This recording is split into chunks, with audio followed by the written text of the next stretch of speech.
Muito bom, muito bom, muito bem. Então vamos começar. Espero que o meu som esteja ok.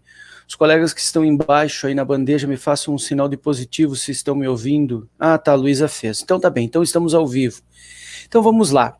Olá a todas e todos, sejam todas e todos bem-vindos, bem-vindas à nossa manhã de leitura, dialogada, rente ao texto, dando sequência à nossa leitura do livro do professor Marcelo Badaró Matos. Já mostraremos o livro, o conteúdo. Estão aqui comigo para acompanhar a leitura o colega Marcelo Noriega Pires. É Pires, né, Marcelo? Se não me enganei. É, né? Isso mesmo. Exato. Também a colega de grupo de pesquisa, Luísa Braido, sempre presente na leitura para a gente dar sequência, e também o Escapim, que hoje vai entrar direto ao vivo, não deu tempo da gente configurar o microfone, a gente sempre configura antes para ver se está funcionando, aí o Escapim entrou só agora, já entra direto, já entra sob fogo cruzado. Quem sabe, não precisa de ensaio, né? Quem sabe? Ô louco, bicho, quem sabe faz ao vivo. Muito bom. Então, olha só, hoje é a nossa leitura, então, de número 30, a 30ª leitura. Hoje começaremos, se bem me lembro, encerramos lá o 2020, encerramos o 2020 com a parte 3, né, lá no dia 18 de dezembro, foi a nossa última leitura, né? Então, hoje iniciamos, me parece, a parte 4, iniciando nossa primeira leitura hoje do ano de 2021, neste 8 de janeiro. Então, daremos sequência. Tem algum microfone que está realimentando. É só para mim ou para os outros também? Agora me parece que deu uma diminuída. Tinha algum microfone realimentando, eu me ouvia um pouquinho no final, aí fica aquele sanduíche, a gente se atrapalha tá falando, né? Então tá bem, olha só. Então vamos à parte 4, o debate, e ela se chama O Debate Historiográfico Recente sobre a Classe Trabalhadora. Tudo bem com os amigos nesse início de 2021? Tudo tranquilo, tudo bem. Dentro do possível, sim. É verdade. Muito bem, então quem é que gostaria de começar a leitura hoje?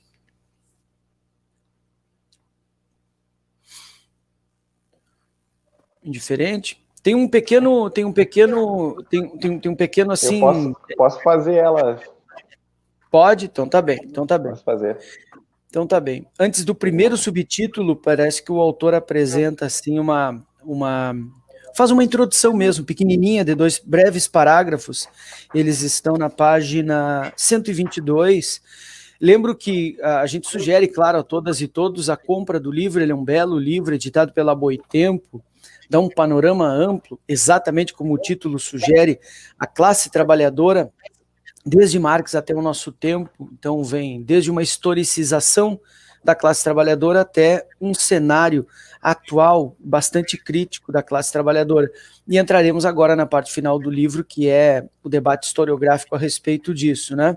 Mas quem quiser acompanhar a leitura e não tiver disponível agora, não puder comprar, eu vou enviando a digitalização das partes particulares que a gente está lendo, para que pelo menos tenha um guia de leitura, uma orientação de leitura.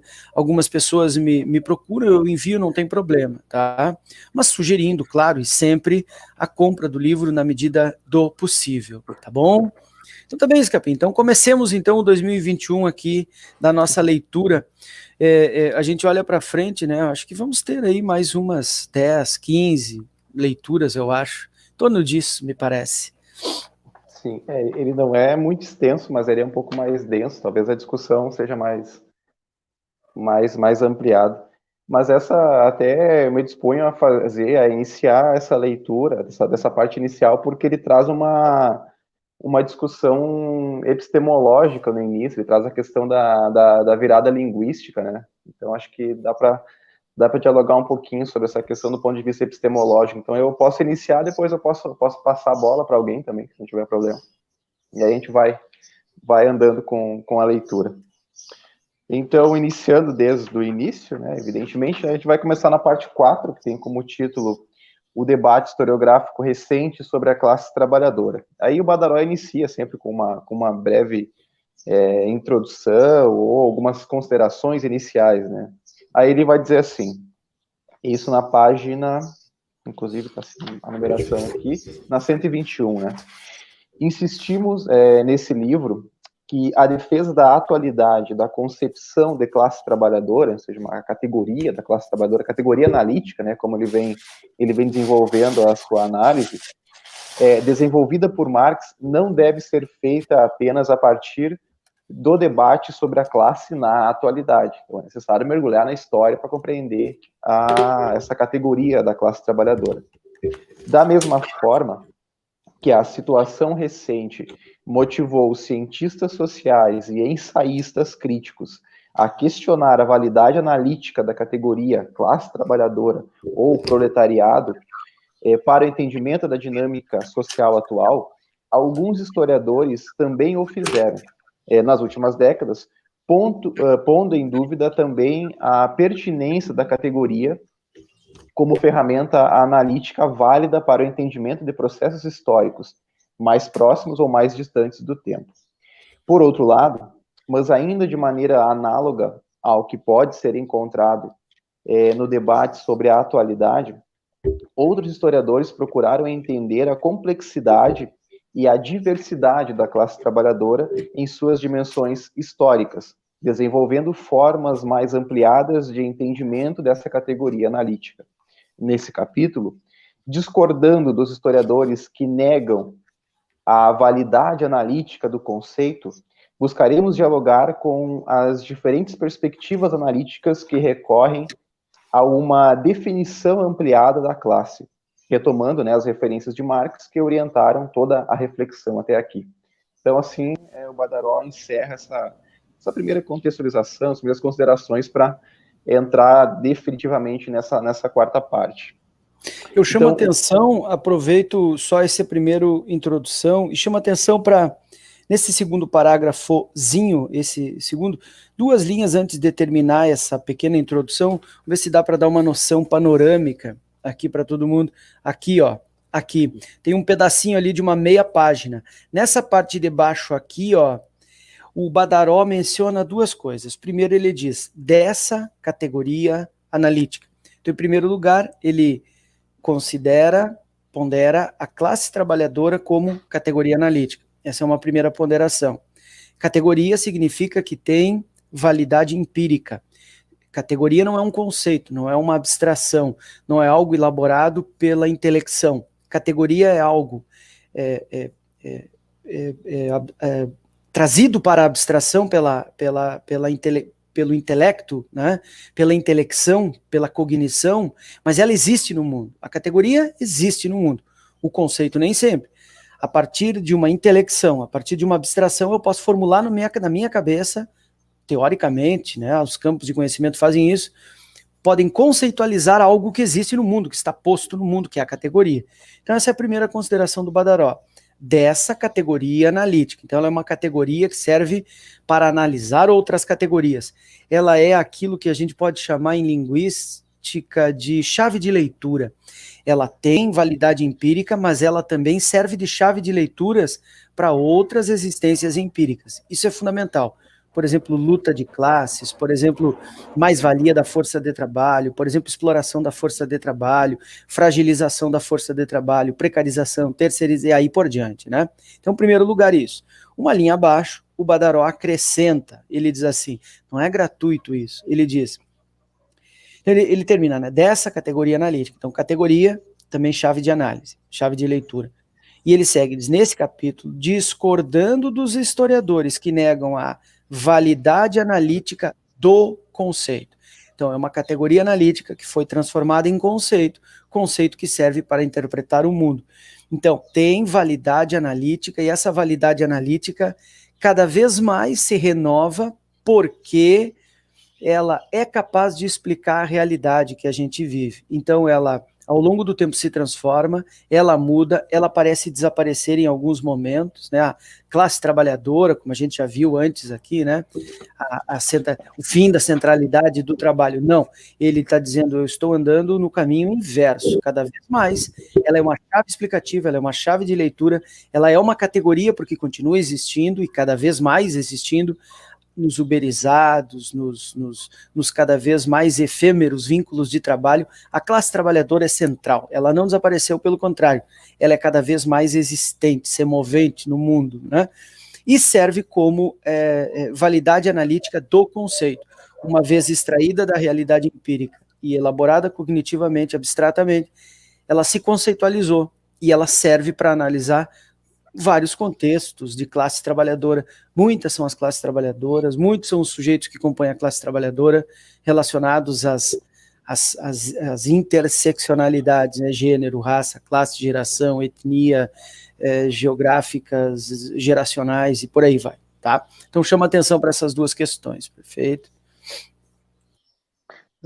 E o conceito também ele tem uma carga muito mais rígida, né?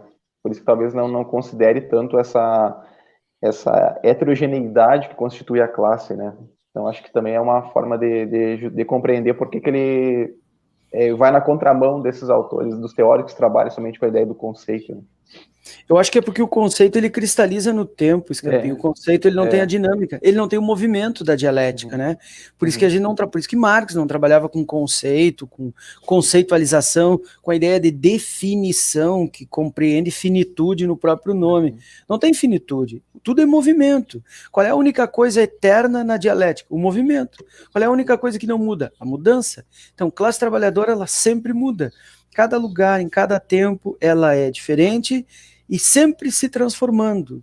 Quando você lê a leitura, lê o mundo, né, como é que diz o Zé Paulo sobre o método de Marx, é a reprodução ideal do movimento real do objeto. Então, quando tu reproduz a classe trabalhadora aqui dentro, para produzir teoria a respeito dela, ela já mudou. Então, tu produziu uma fotografia de um tempo, usando uma metáfora aqui, né? O conceito é essa fotografia. Ela parou no tempo. No exato segundo seguinte em que tu mentalizou aquilo, ela já mudou lá embaixo, na base, né? Ela já mudou, mas serve para te pensar, ela serve para te pensar. Aí diria Levi-Strauss, que é um estruturalista dos anos 50, mas sem entender Marx, tu não entende Levi-Strauss, e ele diz categorias para pensar, ele usa isso. E eu me lembro muito de Marx quando eu lia, me lembrava quando eu lia Levi-Strauss lá nos anos 2000, era isso, né? Categorias para pensar. Então são coisas que servem para pensar. Então tu formula um conceito, abstrai ele, se serviu para pensar, bom, ele já cumpriu o seu intuito. Certo. Então, avançando a nossa leitura, aí nós adentramos num primeiro item que o Badaró desenvolve nessa parte 4, que é a formação da classe em debate. É aqui onde ele vai fazer um diálogo com autores do ponto de vista epistemológico, autores que trabalham com as teorias pós-modernas. Aqui é interessante para a gente compreender o porquê que eles defendem ou eles negam essa centralidade da classe trabalhadora, né? Mas depois a gente pode dialogar mais sobre. Então, iniciando, diz Badaró, né? Um exemplo da relativização da validade analítica da categoria classe trabalhadora para o entendimento da história contemporânea desde o século XIX pode ser encontrado em um livro do historiador britânico Patrick Joyce, publicado em 1994. Segundo, então, esse historiador, a produção em história social do século XIX, referindo-se à Inglaterra especialmente, concedeu atenção demasiada à identidade de classe, em detrimento de outras identidades pessoais, né, que está entre aspas, pessoais ou coletivas, como o povo e humanidade, que também tiveram existência e teriam sido até mais importantes na construção de uma identificação da política e da cultura em uma sociedade que se definia como democrática. Situando sua reflexão no bojo da emergência de perspectivas definidas como pós-estruturalistas e pós-modernas, Joyce insere-se afirmativamente no movimento intelectual identificado como virada linguística. Por isso, sua definição de classe não parte do real, ou seja, do mundo, da realidade objetiva, mas da imaginação, das construções subjetivas, né, que se dão no plano subjetivo. Assim, defende que no século XIX, como nos estudos sobre ele, outras formas de eu e da identidade coletiva emergem, há muito obscurecidas pela concentração na classe. A classe em si, como qualquer outro sujeito, ou seja, a existência da classe, né, como qualquer outro sujeito social coletivo, é algo visto como uma forma imaginada, como algo dado em um mundo real além dessa forma.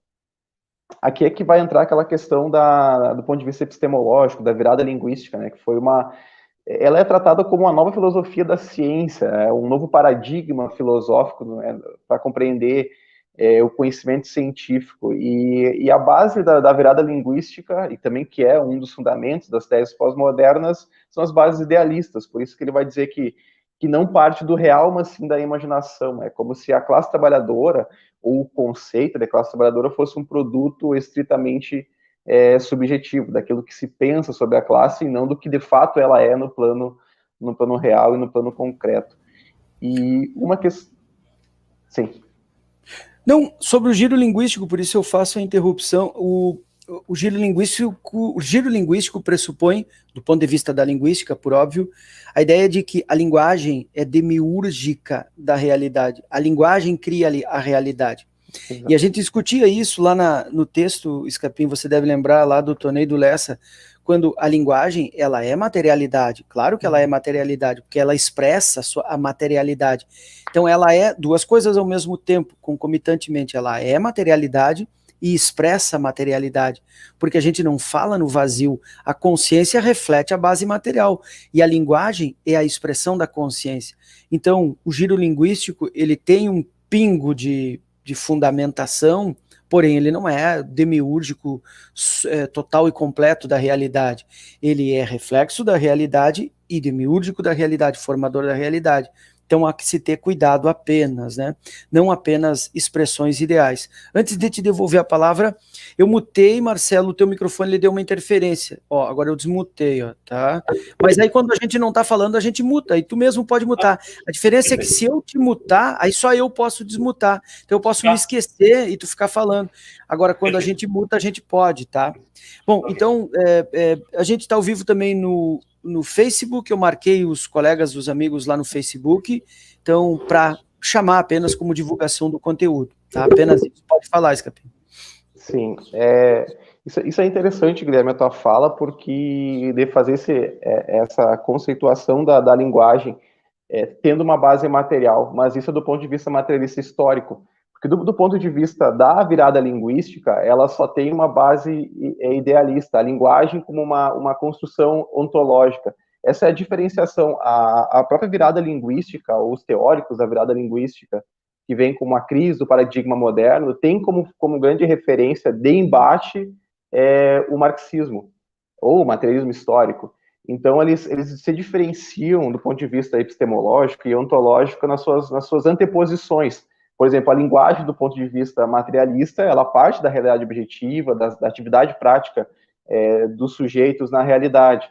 E a linguagem, do ponto de vista da filosofia da linguagem, ou da filosofia analítica, como alguns autores também trabalham, ela tem uma base idealista ou subjetivista, e tudo se resume a uma linguagem. Todas as manifestações corporais do homem, do modo geral, se resumem a uma linguagem, uma manifestação da linguagem. Então, essa é a diferença entre as teses pós-modernas, que tem como fundamento a virada linguística e a linguagem, né, do modo mais particular, e o materialismo histórico dialético. São duas formas de compreender a realidade, e ambas trabalham com a categoria da linguagem, mas com anteposições ou com bases ontológicas diferentes, né? Então, essa é uma diferenciação. E por que eles negam, por exemplo, os autores que trabalham com o pós-modernismo, eles negam, ou eles defendem o fim da classe trabalhadora, e com ela também defendem o fim do próprio sujeito trabalhador. É porque na crise da filosofia moderna, nessa ruptura da filosofia moderna, que se eleva à filosofia contemporânea, se produz uma crise do próprio sujeito, ou do indivíduo, naquela ideia do ser indivisível, né, no sentido etimológico, né, se não estou enganado. Então, não há um indivíduo, não há uma classe trabalhadora, há vários indivíduos que são entendidos como atores sociais que, dependendo do contexto, dependendo da realidade ou dos intercontextos, eles atuam de uma forma específica, por isso que não há um indivíduo, não há uma classe. Então, compreender esse movimento do fim da classe trabalhadora e do fim do próprio sujeito trabalhador vem nesse bojo da própria crise do indivíduo da pós-modernidade, né? Então, é uma forma de compreender essa relação das teses pós-modernas com as categorias analíticas, né, como o autor vem trabalhando aqui. Eu não me lembro se foi aqui, eu acho que não foi aqui, eu acho que foi noutra leitura que eu fiz nesse intervalinho aí de 3 semanas que a gente ficou sem fazer a leitura semanal, né? Eu falava que eu citei o livro aquele Multidão do Hart, do Michael Hart e Negri é Antônio Negri, eu acho, o Multidão. Enfim, eles defendem, é um belo livro, um livro fantástico, um livro de história muito interessante, mas eles defendem a ideia de que a multidão significava que a identidade, algumas pautas, algumas agendas juntavam, mobilizavam, tinham um sentido de animavam a conjunção em torno de alguma pauta. Logo que essa pauta fosse atendida ou perdesse sua validade histórica, ela se dissolvia, por isso o sentido de multidão. E aí eles defenderam a ideia, eu não estou desmerecendo o livro é belíssimo, é um livro interessantíssimo, né? De que a ideia de identidade, portanto a ideia de multidão, substituía a ideia de classe. E é essa crítica que eles estão fazendo aqui, né? Pareceu por um tempo que era isso, mas a gente está vendo que cada vez mais, realmente a ideia de identidade, ela é efêmera e não substitui a solidez representativa da classe. Agora vem um parágrafozinho pequenininho e depois tem uma citação, se não me engano, do Joyce, que eu não conheço, esse historiador, né? E aí a gente vê que a ideia de identidade como substitutivo de classe, como categoria analítica, não tem validade nem histórica, nem validade lógica. Não se sustenta, é isso, não se sustenta. E cada vez que a gente avança mais, a gente vê que a coletividade é, de fato, a única forma plausível de resistência ao avanço do capital sempre constante, sempre metabólico, né? Isso. Eu acho que a gente pode retomar então a leitura para avançar, né? Então, seguindo Badaró no segundo parágrafo da 122, né? Então, de sua defesa do caráter imaginário da classe, que está se referindo a Joyce, né, no seu sentido da imaginação da classe, que se situa no bojo da virada linguística, né? Combinada à crítica do suposto excesso de ênfase historiográfica nessa identidade, entre outras mais importantes, né? Joyce deriva uma conclusão sobre o fim da classe, em um sentido próprio, explicando por que a primeira ideia de título para seu livro havia sido, né, que está entre aspas, a queda da classe, é taxativo. Aí o Badaró recorre, então, às palavras do próprio autor, que diz assim, então, né, vai dizer Joyce, sobre esse fim da classe. Há um sentido forte no qual se pode dizer que a classe caiu, né, e caiu está entre aspas aqui. Em vez de ser uma categoria superior de explicação histórica, a classe tornou-se uma palavra, entre muitas, né, compartilhando de uma igualdade aproximada com essas outras, né, o que é o sentido em que entendo a queda da classe. As razões desse fato não são difíceis de encontrar. Aí segue, né, na Grã-Bretanha, a decadência econômica e a reestruturação levaram à desintegração do velho setor do emprego manual e do que era, equivocadamente, considerado classe trabalhadora tradicional, né, entre aspas. A ascensão da direita a partir da década de 1970 e a decadência da esquerda, juntamente com a dos sindicatos, apontaram numa direção semelhante à da mudança econômica, para um afrouxamento do domínio da classe e do trabalho baseado em categorias profissionais, não apenas na mente dos acadêmicos, mas também em um público mais amplo. As mudanças ocorridas na Grã-Bretanha repetiram-se também em outros países, embora a maior mudança de todas tenha sido a desintegração do comunismo mundial e, com ela, a batida em retirada do marxismo intelectual. Então, assim encerra-se, né, as palavras do próprio autor explicando essa decadência, essa queda da classe trabalhadora. E aí segue Badaró comentando o exposto. Ou seja, se na atualidade do autor, por várias razões, a classe caiu, né, que está entre aspas, em sua dimensão econômica e em sua força política, isso explica sua queda também como categoria superior de explicação histórica.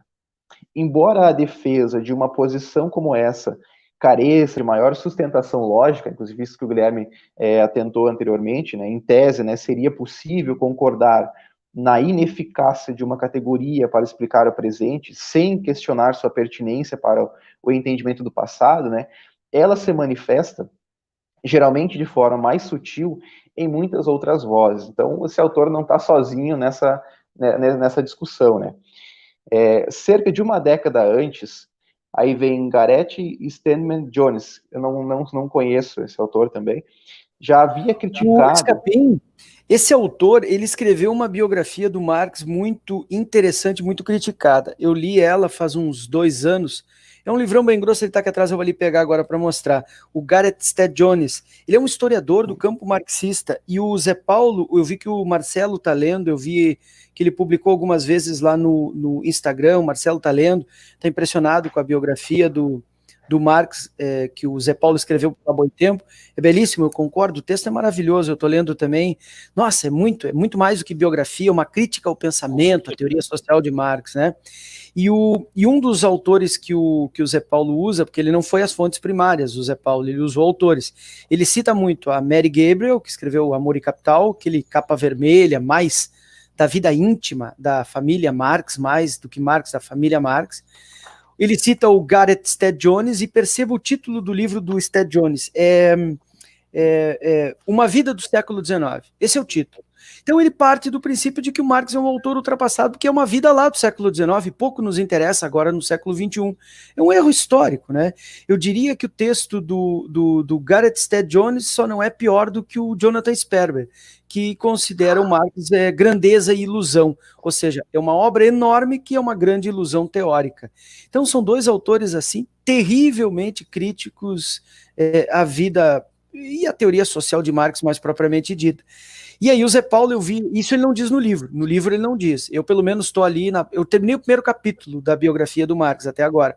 Então ele sai da miséria alemã e vai para Paris, é quando o Marx se casa, sai de Kreuznach e vai para Paris, ali termina o primeiro capítulo da biografia do Zé Paulo. E até ali ele não fez nenhuma crítica ao Gareth Stead Jones, que ele faz nas lives. Né, tem uma live que ele fez com a Virgínia Fontes, tem uma live que o Zé Paulo fez no Tutameia, tem uma live que ele fez na Boitempo, tem uma live que ele fez no Observatório da Capoeira, e todas elas o Zé Paulo fez a seguinte crítica ao Stead Jones. Ele é um autor marxista e dele se esperava mais. E foi uma decepção a biografia. Muito embora o Zé Paulo use direto a biografia do Gareth Stead Jones, porque os dados historiográficos são impressionantes. E o Stead Jones, isso diga-se, ele trabalhou com dados primários, né? Trabalhou com as cartas primárias mesmo, não só com as edições em alemão da Mega. O Stead Jones é britânico, né? Então o Zé Paulo ele usa basicamente essas biografias. As 3 principais são a Mary Gabriel, o Stead Jones, o Sperber. Cita também bastante o Francis Wen, que para mim é a melhor biografia do Marx, né? A melhor biografia do Marx saiu pela Record em 2001. Eu li no início dos anos 2000. Eu tenho ela agora, eu vou pegar ali para mostrar. E para mim a melhor de todas é o do McClellan, que ele cita muito pouquinho, que é vida e pensamento. Então é uma ligação entre a vida e o pensamento social de Marx. Mas não interessa nada, o que interessa é que o Stead Jones ele é um importante autor do campo marxista e também fará essa crítica aqui que nós estamos falando aqui. Mas, pois bem, fiz esse à parte apenas para mostrar. Vou ali pegar o livro para mostrar a vocês. Marcelo. Perfeito. Não, é que eu estava esperando que... Não, é que realmente essa questão da centralidade da classe trabalhadora acho que é o grande debate que nós temos também dentro da própria esquerda hoje, né? Porque nós vemos esse debate sobre a questão da identidade muito forte em grupos que cada vez mais têm uma inserção social e uma atuação cada vez maior, né? O que acaba retirando o foco mesmo da questão da luta pela transformação social, enfim. Realmente acho que a esquerda brasileira ela é muito ligada a esses fetiches, né, dessas questões, dessas invencionices, né? E acaba retirando o foco da própria luta de classes mesmo, né? Acho que esse é um grande problema da esquerda brasileira. É uma esquerda pós-moderna, que eu chamo. Exatamente, É a uma brasileira é crítica, muito mas isso. ela parte numa tendência multiculturalista, multidentitária, né? Exato. Mas, claro, a gente não está fazendo a crítica para negar o que vem sendo Não, com discutido, né? Por certeza. exemplo, a Com questão, certeza. a luta feminista dos negros e tudo Sim, mais. Só que a questão, o trato universal que se dá, ou que deveria se dar, seria no âmbito da luta de classes, né? É uma luta exato, mais ampla. Acho que essa é a discussão, né? essa é a Que grande teria que questão, ser então eu também traçada. concordo mesmo. Isso. Posso avançar, então? Tranquilo aqui? Deixa eu só mostrar então o livro para vocês. Esse aqui, ó. Esse aqui é o do. Deixa eu aumentar, deixa eu me colocar aqui para cima para poder aumentar aqui para mostrar para vocês. Não, não é aqui. É aqui, ó. Aqui, ó. Esse aqui, ó.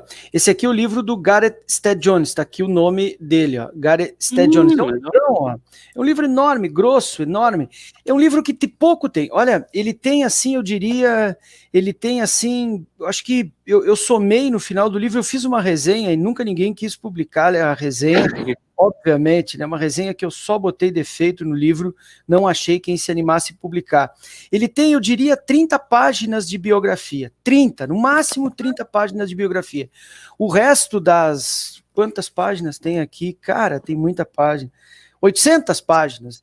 Ele simplesmente ele faz crítica, digressões filosóficas, ponderações que pouco tem a ver com a vida. Então ele não é uma biografia. E considera, o título é sugestivo, Grandeza e Ilusão, porque é uma obra grandiosa e uma grande ilusão teórica. Essa é a impressão que o Gareth Stead Jones deixa para a gente, né?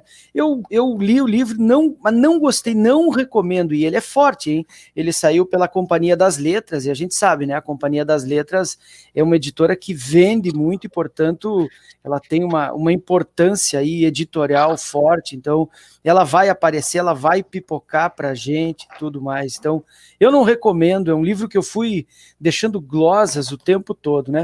E o outro que eu gostaria de comparar, que são críticos, é esse aqui, ó, do Sperber, que também o Zé Paulo usa muito, também é um livrão bem grosso, tem quase 800 páginas, o do Jonathan Sperber, mas esse é melhorzinho, tá? Esse é mais biográfico mesmo, mais do que crítica à teoria, mas também é uma crítica, né? Uma vida do século XIX, porque é um autor datado, essa é a ponderação é a ponderação da qual ele parte, né? Mas enfim, é isso. O Badaró agora vai citar esse cara aqui, o historiador britânico, marxista, né? Gareth Stead Jones, de quem muito se esperava e pouco correspondeu. Pouco entregou. Tanto do ponto de vista biográfico, quanto do ponto de vista teórico da crítica a Marx mesmo, né? Mas vamos ver, ele é um importante autor, como diz ali o Badaró, do campo marxista. Devolvo a palavra para... Certo. Então, retomando, já no final da 122, então o autor Badaró vai citar esse autor, né, que já havia criticado os pressupostos dos historiadores sociais, né, de inspiração marxista, né, com os quais nos anos 1970 se identificaram, a partir de uma defesa da centralidade da linguagem. Então ele também vai beber dessa fonte do estilo linguístico, né. Embora faça referências à materialidade da linguagem, a proposta analítica do Stead Jones antecipa a posição de Patrick Joyce em seu assumido giro linguístico. Afinal, segundo Stedman Jones, seu estudo procurava explorar a sistemática relação entre termos e proposições dentro da linguagem, em vez de definir proposições particulares em direta relação com uma presumível realidade experiencial, melhor dizendo. O resultado dessa mudança de perspectiva, da ênfase no social para a valorização da linguagem, a centralidade da linguagem, né, como é característico do giro linguístico, em sua análise sobre a classe trabalhadora inglesa do século XIX, é assim sintetizada, né, pelo autor. Aí está, abre aspas, né, palavras do próprio Stead Jones. A classe é tratada como uma realidade discursiva e não ontológica. O esforço central para ser explicar as linguagens, acho que deve ter um erro, né? Para se explicar as linguagens de classe a partir da natureza da política, e não o caráter da política aliás, melhor dizendo, e não o caráter da política a partir da natureza de classe. Essa é a explicação. Até eu gostaria de fazer a releitura dela para corrigir. Isso, então, exatamente o que eu ia dizer. Tem um errinho ali de tem um caráter, erro, né? um errinho, né? Tem um R a mais ali, né? Isso. Mas ela é importante porque ela está subvertendo aquela máxima marxiana de que não é a consciência que determina o ser, mas pelo Exato. contrário, o ser que determina a consciência. Então, repete, faz a leitura, Escapim. Acho que vai aquela questão que eu comentei antes das anteposições, entre do ponto de vista materialista e do ponto de vista da filosofia da linguagem. Na página anterior aqui, o Badaró cita que o autor faz uma referência à materialidade da linguagem. Claro que há uma materialidade da linguagem, só que para eles o que antepõe a materialidade é a linguagem. E do ponto de vista materialista, o que antepõe a linguagem é a materialidade. A materialidade é um produto aliás, a linguagem é um produto da materialidade, ou do mundo material. Então, essa é a contradição que há entre elas, né? Embora ambos trabalhem com linguagem e ambos trabalhem com materialidade, mas têm anteposições ontológicas diferentes, né? Antagônicas, melhor dizendo, né? Então, retomando aqui na página 123, a definição de classe, então, segundo o autor, né, que trabalha do ponto de vista da filosofia da linguagem. Então, diz ele, classe é tratada como uma realidade discursiva, por isso sempre a questão dos discursos, dos consensos, dos atores, da intersubjetividade ou da subjetividade, que tem uma validade analítica, ou uma veracidade no plano do discurso, no plano das intersubjetividades, né, ou do consenso, como muitos autores trabalham, né? O que ele está dizendo é que a classe não é uma narrativa. Em termos antropológicos, a gente tem que deixar isso claro. E eu sou o primeiro a trazer a palavra narrativa para o debate, eu adoro a ideia de narrativa. O que é narrativa? Narrativa é algo de que muito se fala, mas não precisa necessariamente ter evidência empírica, validade histórica. Isso é a narrativa. Ela pode ser ela é uma mentira. Não é uma mentira. Ela pode ser uma mentira, mas não interessa se é mentira ou não. Não interessa se a narrativa é verdade ou não. O que interessa é o que ela é capaz de mover no agora. Então é isso que os caras tentaram defender a ideia teórica de que fosse a classe. Algo de que muito se fala, que é capaz de mover revoluções, promover junções em sindicatos, promover rebeliões contra o capital. E aí, quando o capital venceu a batalha, digamos assim, a classe desexistiu, deixou de existir historicamente. Um erro histórico dos analistas, né? A classe não é uma narrativa. E aqui o Sted Jones está dizendo exatamente isso, né? Como uma realidade discursiva e não ontológica. Não, é uma categoria ontológica da análise do materialismo histórico. Porém, ela não é ontológica como existência. Não é a classe que cria a luta, é a luta que cria a classe. Né? É o embate essencial entre capital e trabalho que cria uma massa de explorados que, não tendo os meios de produção, tem que vender sua força de trabalho, por isso se organiza em classe. Isso é análise marxiana. A ontologia está no conflito. O que é o ontológico? Qual é a lógica? A lógica é que quem não tem quer ter e quem tem quer manter. Esse é o conflito, né? A classe advém disso, desse conflito primordial, né? É isso. E tem até uma influência que a gente vai buscar até em Maquiavel, né? Quando Maquiavel coloca a questão dos conflitos da sociedade, né? Entre aqueles que dominam sempre querendo dominar mais, ter mais força, e aqueles que são dominados não querendo ser dominados. Tem até uma origem no pensamento do Maquiavel, no Príncipe, né? E depois o Marx vai desenvolver muito mais nesse sentido, né? Realmente é bem nessa questão da consciência em si para a consciência para si, a questão da consciência de classe, né? Bem nesse sentido. Exato. Isso. Mas retoma a frase, Capim, eu acho que é importante. Isso, eu vou finalizar então. Então vou retomar desde isso. Então, diz o autor, né? A classe é tratada como uma realidade discursiva e não ontológica. O esforço central passa a ser explicar as linguagens da classe a partir da natureza da política e não o caráter da política a partir da natureza de classe. Agora acho que ficou mais compreensível, né? Sem erro. Perfeito. Sem Agora ficou perfeito.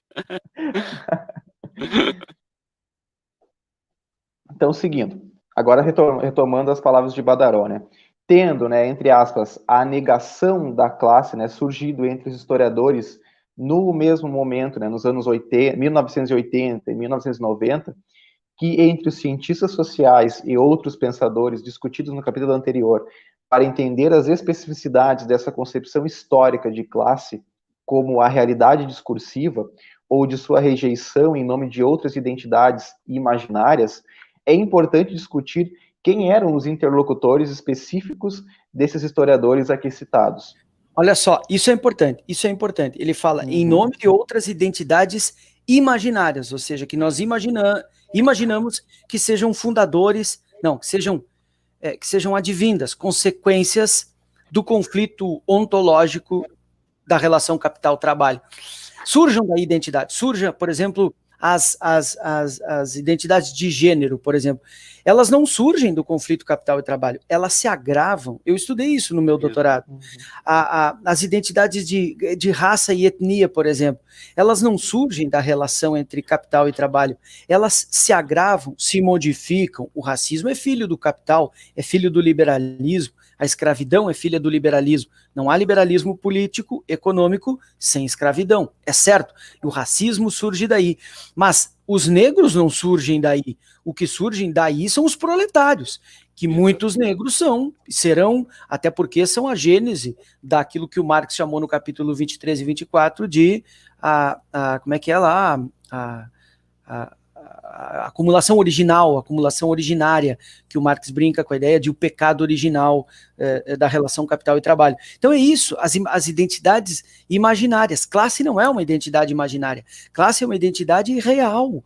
Muitos não enxergam a relação de classe, que é o que o Marcelo acabou de citar, classe em si, que já é, e classe para si, quando se dá conta que é. Muitos acederam à segunda parte sem fazer a primeira.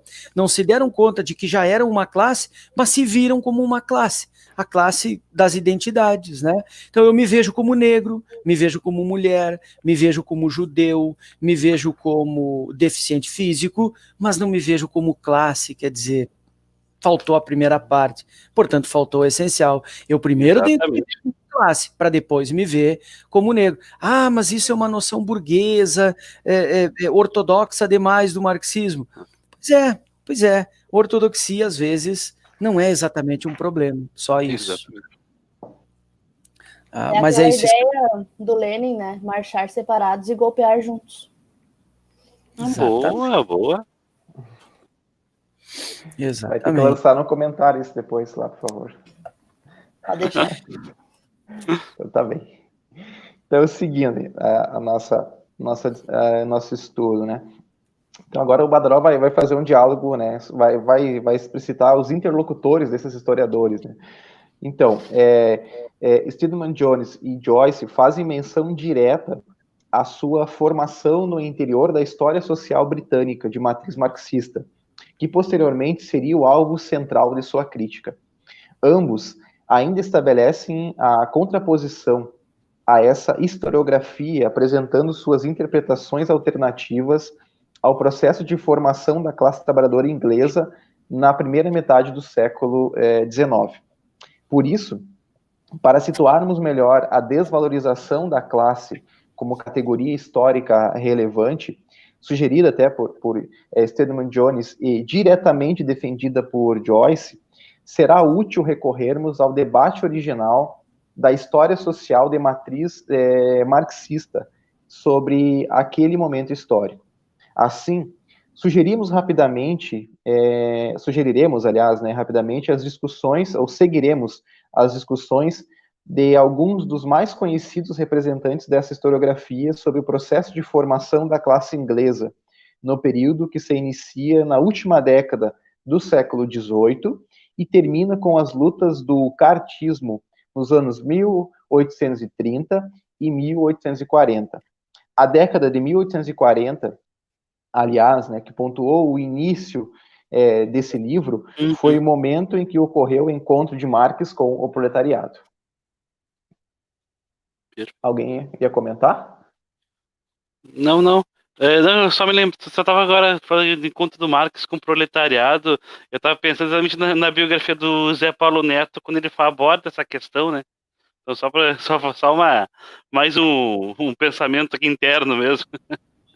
O Zé Paulo ele tem a tese de que há 3 encontros fundamentais do Marx em Paris, que é quando o Marx sai em 40, porque o Marx casa em meio de 43, final de 43 ele sai de Krosno e vai para Paris, já casado, já com a Jenny Westphalen. E aí ele chega em Paris e tem 3 encontros fundamentais. Tem uma palestra do Zé Paulo em que ele fala isso. Na palestra ele diz assim para os organizadores da mesa: o texto que eu deixei com vocês para futura publicação, eu entrei em contato com todos os membros daquela mesa. Não existe tal texto. Ninguém sabe de tal texto. Não existe esse texto. Muito bem. Aí, isso já tem quase uns 10 anos. Aí, tempos depois, saiu aquela edição da Expressão Popular dos Cadernos de Paris e os manuscritos econômicos filosóficos juntos, né? Os Cadernos de Paris e os manuscritos, pela Expressão Popular. E aí tem uma introdução do Zé Paulo de 100 e poucas páginas. Típica, assim, né? As notas, cada página tem meia página de nota. Aliás, para mim, esse é o maior defeito da biografia da Boitempo. É nota em cima de nota, as notas são incríveis, o Zé Paulo escreve pelas notas, como o Gilberto Freire fazia, né? E as notas estão malditas fim do livro. É um livro eu detestei isso também, eu detestei isso também. Eu tive que botar um grampo para ir, volta, vai, volta. Eu também não gostei. Tá? É horrível. Nota de rodapé. Se fosse no fim, tinha que chamar nota de rodafim e não nota de rodapé. Porque se ela se chama rodapé, tem que ser no pé, entendeu? Mas por que os caras não botam? Para não estragar a estética do livro. Ah, pro inferno com a estética do livro, pombas, isso é horrível. Pois bem, nessa introdução lá da Expressão Popular, que não é uma editora perfumadinha, que nem a Boitempo, né? É uma editora roots, né? Uma editora... né? Raiz. É raiz, né?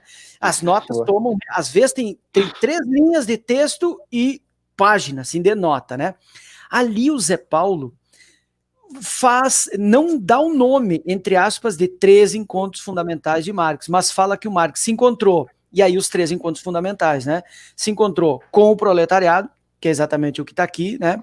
Se encontrou com Friedrich Engels e se encontrou com o socialismo francês. Então esses são os 3 encontros fundamentais que o Marcelo fez menção, e o Zé Paulo agora, finalmente na biografia, ele fala expressamente disso. Os 3 encontros fundamentais de Marx em Paris. Ele de fato se encontra, é o segundo encontro entre ele e Friedrich Engels. Ali ele já está impressionado com Engels, porque o Engels lhe dá aquele esboço para uma crítica de economia política. Ele se encontra com a luta quente que ele não via em Colônia, ele não via em Bonn, ele não via em Berlim, ele não via muito menos em Trier, né? Então, ali ele chega e se dá conta, pô, pai, existe luta política, né? Política aqui se faz a quente, e aqui existe um proletariado significa uma classe massiva de trabalhadores do que hoje nós vamos chamar de precariados, né? Então esses são, de fato, os 3 encontros fundamentais do Marx em Paris, né?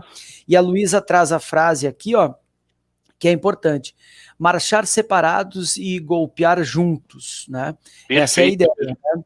Aqui tem a diferença exatamente o que vai ser desenvolvida depois pela Rosa Luxemburgo, a ideia entre tática e estratégia.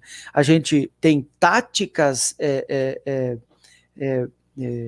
táticas que nos unem, né? E uma estratégia final lá que é de todos, né? Marchar separados é porque cada um com a sua luta, cada um com a sua pauta, cada um a partir da sua subjetividade, com a sua exploração. A exploração que o brasileiro sofre é diferente do que o proletariado americano, norte-americano sofre. Então, vamos marchar separados, cada um na sua luta, cada um no seu sindicato, cada um se organizando na sua forma partido. Agora, o golpear é juntos, né? Porque todos querem derrubar o mesmo adversário, o mesmo inimigo, que afinal de contas é o capital. Essa frase é belíssima. Em verdade, eu já vi essa frase atribuída também ao Mao. A gente tinha que investigar depois, mas também já vi dizer do Lenin mesmo, né? Talvez seja uma daquelas narrativas muito comuns no final do XIX, início do século XX, aqui século XX, né? Talvez reverbere por todos eles, talvez nem tenha uma gênese, né? Mas de Lenin sim.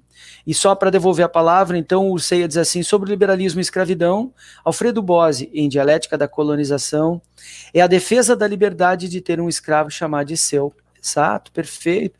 E eu lembro o Domênico Losurdo, né, que não deixa nenhuma mistificação também com respeito a isso. E ele diz, são essas liberdades que esses canalhas defendem. Perfeito, concordo. Muito bem, devolvo a palavra. Ok. Então vamos avançando mais para o final da 123, né? Agora seguindo esses marcos históricos, né? Então, curiosamente, né, vai dizer Badaró, alguns dos primeiros estudos dessa historiografia social britânica identificada com o marxismo, que apostaram numa perspectiva totalizante e investiram bastante na pesquisa sobre a classe trabalhadora, tiveram, entre aspas, a linguagem de classe como ponto de partida.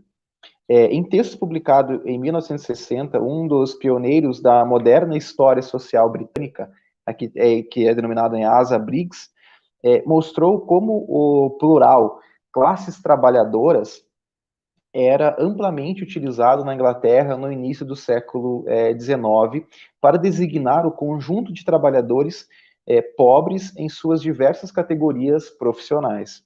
Por volta dos anos 1840, porém, começou a ampliar-se a utilização da expressão no singular, classe trabalhadora, denotando em seu uso um sentimento de solidariedade interno ao grupo social e de oposição a outros grupos, numa apreensão nova da natureza das desigualdades sociais. Nessa concepção, porém, a questão não é simplesmente discursiva, né? Nos alerta o Badaró, né? Pois a relação entre palavras e movimento, ou movimentos, né, constitui o centro da discussão de Briggs. Isso já na página 124. E aí Antes de citar o Asa Briggs, eu gostaria de lembrar que, embora tenha migrado de classes trabalhadoras para classe trabalhadora no singular, dando um sentido unificado, de conjunto mesmo, né, das pautas, porque brigava o proletariado, sobretudo o proletariado inglês e francês ali, né, o Marx sempre usou no plural a expressão que decorria da luta dessas classes, ou dessa classe. O Marx sempre usou no plural a ideia de lutas de classe ou lutas de classes, né? Luta de classes. Então o Marx sempre utilizou no plural. Não achamos em Marx, eu desconheço pelo menos, né, a ideia de luta de classe, como se fosse uma luta só. Então o Marx fez migrar da identidade de classe, não tinha essa ideia de identidade, sou eu que estou dizendo, para as lutas. Se a classe é uma só, é proletariado mesmo, né? Embora que tem que se distinguir a diferença entre proletariado e classe trabalhadora. Todo proletariado é um trabalhador, porém nem todo trabalhador é um proletariado, tem que tomar cuidado com isso. Mas da luta do proletariado decorrem lutas diversas. Por isso é que, o Marx não presumia, não pressupunha uma ideia de identidades. Não na classe. Classe para ele era uma só. Mas as lutas que essa classe travava eram de toda a ordem. Leia a Engels, né, a classe trabalhadora, você vai ver as mulheres, as crianças, você vai ver a escravidão pressuposta ali como forma original. Então, corrigindo, apenas fazendo um apontamento a quem diz que o Marx não entendia a diversidade da classe trabalhadora, entendia sim, a classe era uma só, quem era trabalhador era a classe trabalhadora, né? Mas nem toda ela era proletarizada, sem dúvida, e segundo, ela travava lutas, e essas lutas eram de toda ordem, a partir da singularidade de cada grupo, de cada nacionalidade, enfim. Perfeito. Eu tenho uma coisa que eu não entendi, de repente vocês possam me explicar. Nesse caso, você usa o working class e não labor. Essa parte que eu fiquei na dúvida, confesso que eu não entendi mesmo, né? Quando a gente fala que o working class ele é utilizado para as classes... para aquele trabalho mais precarizado, ou eu tô fora da minha... Eu vou fazer uma propaganda aqui do canal. Tem um vídeo no canal que diferencia work e labor. Então, se você entende a diferença entre o work e labor, você identifica exatamente essa nomenclatura. O work tem a ver com o trabalho concreto, né? Com o trabalho concreto. E labor tem a ver com o trabalho abstrato. Então, se você distinguir a diferença entre o work, que é o trabalho concreto, trabalho do borracheiro, do médico, do professor, né?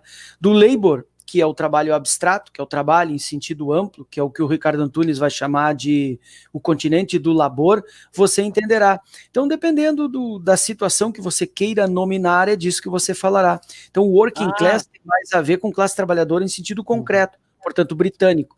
E se você falar em labor class, você está falando mais no sentido culturalista norte-americano. Aí é uma questão, tá? Mas veja lá, Marcelo, a diferença entre o outro e labor. Fiquei nessa dúvida mesmo. Muito obrigado. E aqui é a história social britânica, então faz sentido a forma da tradução, né? Exato. Que ela pode ser entendida de duas formas, pela regionalidade, né, questão britânica, e outro pelo sentido concreto do termo, também pode ser compreendida. Perfeito, obrigado. Eu proponho que a gente leia a citação do Briggs e suspenda para começar, porque aí ele sai do Briggs e vai para Thompson. E aí tem um longo diálogo com o Thompson que vai, eu acho que começa ali na 24, depois que ele sai do Briggs, e vai até, depois ele vai para aí ele vai até na 26, ele fala do diálogo entre Thompson e Hobsbawm, exato. Então eu gostaria que, eu proponho, né, gostaria de propor que a gente lesse a citação do Asa Briggs e interrompesse, aí tem 2 ou 3 comentáriozinhos para interagir, tá? Perfeito. Isso. Porque aqui ele faz o Badaró recorre ao Briggs para fazer essa relação, ou explicar essa relação entre palavras e movimentos, né, que não é a compreensão da classe em seus diversos termos, ela não é uma simples relação ou manifestação discursiva, né, então é para isso que ele recorre. Então vai dizer o Briggs, a mudança na nomenclatura no fim do século XVII e início do século XVIII refletiu uma mudança básica não apenas na visão de sociedade dos homens, mas também na sociedade em si. É sobre a relação entre palavras e movimentos, em um contexto inglês, né, que esse ensaio se concentra. Então, isso recorre a essa breve citação, né, do autor. Perfeito. E aí ele tá, então, ali ele termina o diálogo com o Briggs, que começou, saiu do Jones, do Stedman Jones, foi pro Briggs, final da 23, início da 24, e agora ele partirá pro Thompson, e aí eu acho que a gente deixa para a leitura da semana que vem, dia 15, muito provavelmente. Chegou ali, tem um comentário do Marcelo Batista de Jesus, que diz assim: ao proclamar a dissolução da ordem universal anterior, o proletariado nada mais faz do que proclamar o segredo da sua própria existência, já que ele é a dissolução de fato dessa ordem universal. Esse texto aqui, aí ele coloca, o Marcelo, coloca a citação, eu não me lembro desse trecho, mas tem tudo a ver com o tempo, né, Marcelo, ele diz que foi na questão judaica. Questão judaica é um texto de 43, o Marx escreve exatamente quando ele chega em Paris ali, né, há uma dúvida se ele escreveu em Kreuznach e terminou em Paris ou se escreveu tudo em Paris, isso não tem exatamente como datar mais peculiarmente, mas é no mesmo tempo, e a questão judaica saiu nos anuários franco-alemães, que o Marx estava editando com Arnold Hugh, e saiu um número duplo, num dos números saiu a questão judaica, e no segundo número saiu a introdução à crítica da filosofia do direito de Hegel, quando Marx vai dizer exatamente de outra forma essa mesma coisa. Ele diz que o proletariado é a classe universal, e qual é o caráter de universalidade do proletariado? O caráter de universalidade é porque ele sofre as cadeias radicais, os elos radicais, e ele é a classe que ao se levantar, levanta todas que tem sobre si, porque é sobre ele que se sustenta toda a sociedade. É mais ou menos o que está aqui também na questão judaica. No mesmo tempo, Marx está dizendo mais ou menos a mesma coisa, né? Texto do livro A Questão Judaica. Leia também a introdução à crítica da filosofia do direito de Hegel, Marcelo Batista. Você vai ver ali a questão esses pontos aí da questão judaica desenvolvidos de uma forma histórica. Ali o Marx descobre o proletariado. De fato, a cabeça dele está explodindo, diz ele, é isso, ó. Essa é a categoria universal, porque ela é a que sofre as cadeias radicais, né? É por isso. Esse é o ponto-chave, né? É o proletariado como classe universal, revolucionária universal, tá? Então, a critério de encerramento, peço que curtam e compartilhem o vídeo, peço que deixem o comentário assim que o vídeo ficar disponível, comentário de apoio, de engajamento. Não precisa colocar conteúdo nenhum, coloque apenas apoio, engajamento, qualquer coisa. A plataforma entende como relevante aquele conteúdo, tá bom? Por hoje é isso, de minha parte, não sei se os colegas querem dizer mais algo.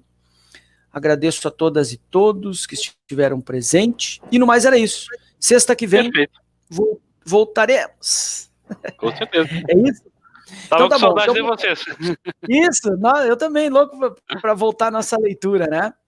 Então eu vou fazer que nem das outras vezes, vou fechar minha câmera, meu microfone, e vou deixar rodando um pouquinho mais para se entrar algum comentáriozinho meio atrasado, dá tempo de subir.